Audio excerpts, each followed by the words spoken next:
એક મહત્વપૂર્ણ સમાચાર કરીશું તેના ઉપર નજર જે સમાચાર હાલમાં સામે આવી રહ્યા છે। પાટણના રાધનપુરમાં દેલાણ ગામે ગાંજાના છોડ છે કે જે ઝડપાયા છે। દેલાણ ગામે ગાંજાના છોડ ઝડપાયા। પાટણ એસઓજીએ 42 કિલો ગાંજાના છોડ સાથે એક આરોપીની ધરપકડ કરી છે।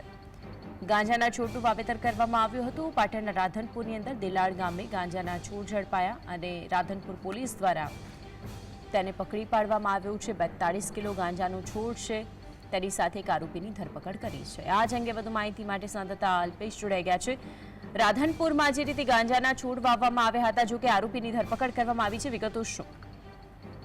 માનસિક ગુજરાતની વાત કરીએ તો ગુજરાતમાં છેલ્લા કેટલાક દિવસથી કેટલાક સમયથી માદક હેરાફેરી થઈ રહી છે। સાથે સાથે ગામડાઓમાં પણ જ્યાં ગાંજાના છોડનું વાવેતર થયું ત્યારે પાટણ જિલ્લાના રાધનપુર તાલુકાના દેલાણા ગામે એક ખેડૂતે પોતાના ખેતરમાં લીલા ગાંજાના છોડનું વાવેતર કર્યું। અંદાજે આ છોડની 4200 કિલો વજન હતું અને આ ઘટનાની જાણ પાટણ એસઓજીને થતા પાટણ એસઓજીએ ઘટનાસ્થળે પહોંચી તમામ જે છોડ હતા 42 કિલો ઝડપી લઈ અને આગળની કાર્યવાહી હાથ ધરી છે। જે માનશે આભાર આપનો માહિતી આપવા માટે અલ્કેશ।